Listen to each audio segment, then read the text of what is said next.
Ny mety toetry ny andro eny an-dranomasina ny zoma 4 martsa 2024 amin'ny 9 maraina hatramin'ny sabotsy 10 martsa 2024 amin'ny 9 maraina. Ho an'ny morontsiraka atsinanana kapitambra hatrany akapesta andrahoana amin'ny sitokotoko arahina tandrifin-drahona vitsy ho avy andrefana andrivotra amin'ny akapobeny ka ho sivatra amin'ny 820 km isan'ora ahatratra 730 km isan'ora ny any avaratra Voemara adiny Mpanonjy na Anonjaben'ny ranomasina ahavon'ny onjy rahatra amin'ny 1.9 metatra. Kapesta hatrany Manoro anorana tandrifin-drahona amin'ny sitokotoko mety araikotrika indraindray ny any avaratra Sainte-Marie andrahoana amin'ny sitokotoko kosa ny any ankafa ho avy atsimo na atsimo atsinanana andrivotra ka ho sivatra amin'ny 920 km isan'ora andiny Mpanonjy na Anonjaben'ny ranomasina ahavon'ny onjy latsaky ny 1.10 metatra. Manoratra ny Taolagnaro anorana tandrifin-drahona amin'ny sitokotoko ho avy atsinanana na atsimo atsinanana ny rivotra ka ho sivatra amin'ny 820 km isan'ora. Anonjaben'ny ranomasina ahavon'ny onjy 1.3 hatramin'ny 1.4 metatra hahatratra 2.10 metatra manakaiky ny Taolagnaro.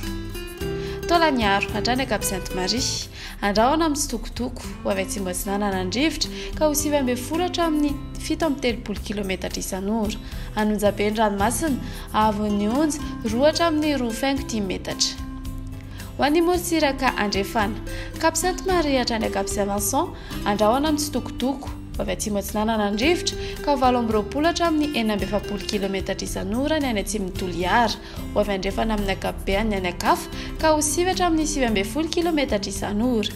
Anonjaben'ny ranomasina ahavon'ny onjy 1.4 hatramin'ny 2.10 metatra isalin'ny ranomajinika avy atsimo atsinanana.